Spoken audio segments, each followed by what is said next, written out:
Along with my colleagues, we are working for a team for the Education Office of European Space Agency. And basically, the Education Office is divided into two units. There is the ESA Academy, who is responsible for the tertiary unit, for the tertiary level, and the STEM program, who is responsible for the school level. And I am working for the STEM program. So if I could summarize in a short sentence, our mission is to inspire and engage the next generation. And we're trying to do this by developing a number of classroom resources, running European-wide classroom projects, school projects, and also performing teacher training. This is the room that I am working. So I'm actually managing the e-technology lab at the European Space Security and Education Center in Belgium. This is ESA's permanent teacher training facility, and normally we organize 2 workshops per month there. So every time we can host 30 teachers, and teachers from the 22 member states plus 5 associate member states can apply and come there to attend our workshops. We are always trying to use, not trying, but we're always using space as the context of our activities. And this is one of our main difference between the STEM program and ESA Academy, because for ESA Academy, for example, for the tertiary unit, space is the actual subject of our activities, while in the school level, we are focusing mainly to use space as the context. We use training equipment like Lego education sets and also Raspberry Pi and Arduino. Due to the pandemic, we had to convert our education program, our training program to online. We had to create a number of new activities, new content, and we did that based mainly on our current school projects, but also on the previous training activities like the robotics workshop that I showed earlier at the e-technology lab. So we developed a robotics online course, mainly inspired by the teachers' workshop held at the e-technology lab.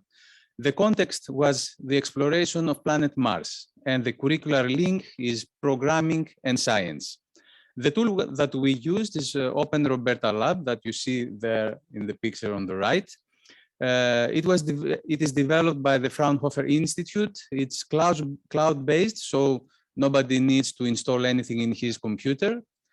And it's completely open source. What is also very important is the third bullet. So it is very easy for students and young people to use. You see that the environment is practically the same as Scratch that Amy showed us a few moments ago. So it's really very easy, and it's quite familiar with teachers at primary and secondary level. So we tried to create this course using some innovative teaching methodologies like challenge-based learning and, of course, game-based learning, following progressive learning, and also keeping an inquiry-based approach. So challenges are presented in an order of difficulty. So we try to start by using only actuators, the motors of the robot, then add sensors in our program in order to take some decisions. And finally, we present a final challenge combining actuators and sensors in order to complete a much more difficult challenge. During our courses, the teachers that are attending online are 35 to 45. We have already done this course for 4 times. So we had between 35 and 45 teachers online. And we divide our course into 2 parts. The first part is mainly an introduction. So actually, introduction to the space context. So what is exploration of planet Mars, not only from our side, but also hosting an ESA expert that can speak a little bit more about some missions regarding Mars exploration. And again, in the first part is also a basic introduction on how to use the software, the tool that we use. During the second part is the challenges part. So we are giving them 4 different challenges in a way of progressive learning. So the first one is drive back to the base that you see there on top right corner of the image. Detect elevations using sensors. find the crater, and also the last challenge to draw and follow a line. So a very simple line follower algorithm. As a backup, we have used an actual image taken by one of the ESA orbiters that are orbiting around Mars, the Mars Express, in 2018. And this image is very interesting because it includes a mountain that you see at the bottom left corner. There are also two craters, top left and bottom right, and also an ancient river valley in the middle. So it's really a very interesting with many characteristics of surface of planet Mars. When teachers are solving the challenge, so we divide this activity into two steps. During first step, we introduce them the challenge, what they need to do, and we're doing this all together. And then we are using breakout rooms. So breakout rooms is a very popular feature of all those meeting software. So we are divided into smaller groups, and normally 4 or 5 groups. There is always one member of the ESA education team present in each group in order to coordinate the teachers. And then teachers are working on their own, in their own software, their own environment, their own computer from home. They're trying to build the program, simulate it in their software, and try to find the solution. Then they discuss together, find the solution, and then after 10 to 20 minutes, depending on the activity, they come back to the main room where they present to us their solution. This is how we work. What we found out by using breakout rooms was really interesting because actually when teachers work in smaller groups, they can ask questions easier. They also collaborate more, and they can present their solution to the others. For example, they can share their screen and show what solution they came up with. This is done easier when they are in smaller groups in breakout rooms. So actually, they are more active. So this is one of the benefits of using breakout rooms. But then we came up with a question. So is this course structure enough? So why should teachers attend an online robotics workshop? Is the space context on its own enough? So actually, to be honest, is this actually a robotics workshop or it's a coding workshop? Because they're actually having a simulation tool, just writing some code and see the result. So this is actually what we were thinking. So the main problem is the lack of interactivity. All activities are performed online on a simulation tool. So what is missing? The interactivity, and also what is the added value of doing robotics is the connection to the real world, the connection to a real educational robotics set. So we came up with an idea. The Technology Lab is equipped with a Martian terrain table, as you see there in the picture. And our idea is to try to find a way so that teachers' code can actually run in a robot on this Martian terrain table that is located in Belgium, in the ESEC site.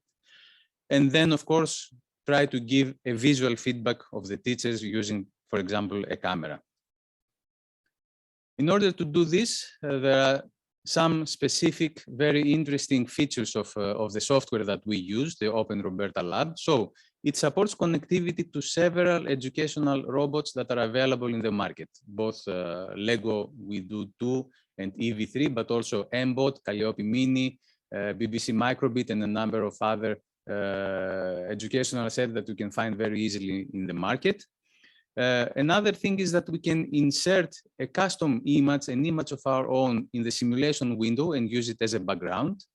And then another very interesting feature is that we can create a virtual classroom environment and include all our teachers, or the teachers can include their students in this environment without the need of providing any personal information or emails. You just create the accounts, an account name, a password, you give them, and then they are connected. So in this way, you can directly see what the student is programming. So this is also very important. So the first thing that we did was to create a 3D model of our Martian terrain table.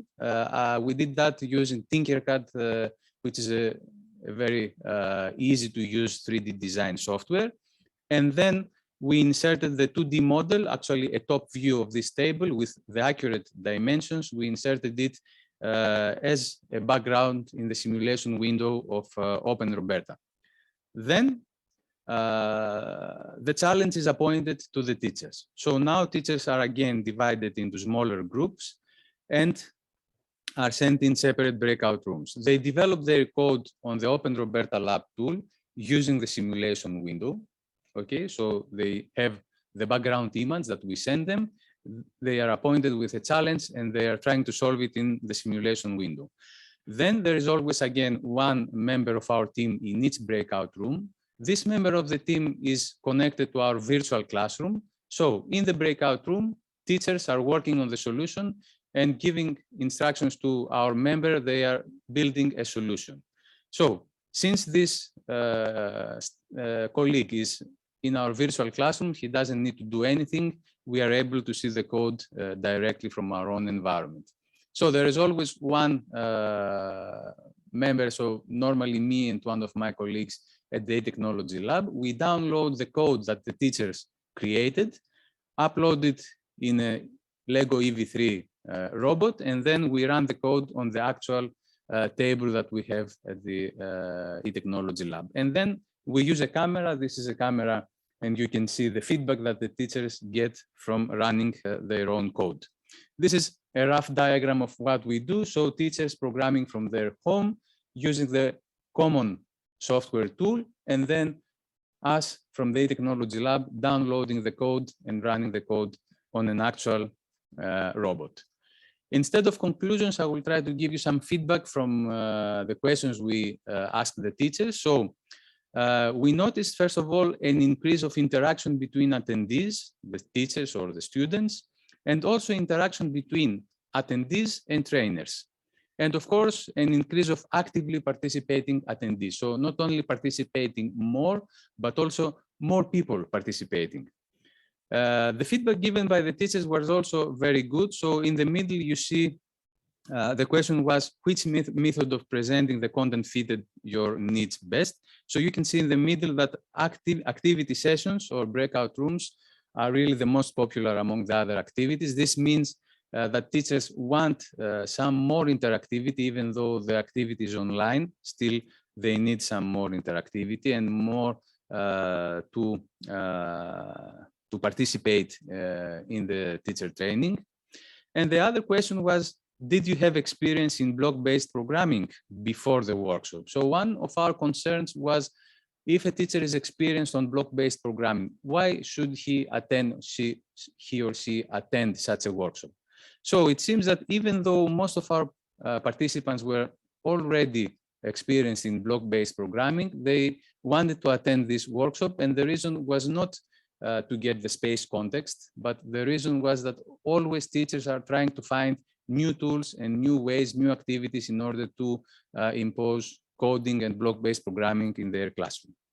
And finally, some thoughts about the future. So we're thinking of trying to solve the challenge perhaps in 2 steps. So run the code once, and through the camera feedback, teachers are getting the feedback and perhaps have the chance to improve their code or add some additional code in order to get a better solution of the challenge. Attach a camera on the robot and not a camera from a long way, because this gives a better perspective of the mission, and also add some delay between running the program and getting the results. Thank you very much.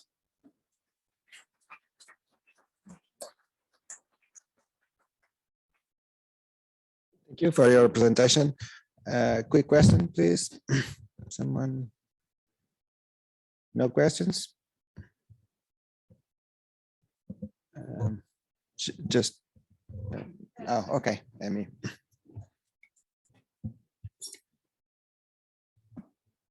I actually have, is it on? Yes. Okay. Yeah. I have a couple of questions actually. I think you didn't mention like who the teachers are. The teachers are primary and secondary, are actually primary and secondary school teachers. From Europe, from the 22 member states of ESA, plus some associate member states, or mainly from Europe and Canada. Oh, including Canada. Including Canada, because it's an associate member. Okay. The other question is, so after teachers teachers are trained, Mhm. how do you see them actually implementing the lessons that they have learned or the activity they have learned with Yes, their this is students? a very good question, and this is actually something that we need to improve in the future because we actually don't have direct feedback from the teachers or of the impact that our activities are having to the students. Because one of our main problems is having 22 member states, and within those member states, 17 different languages spoken.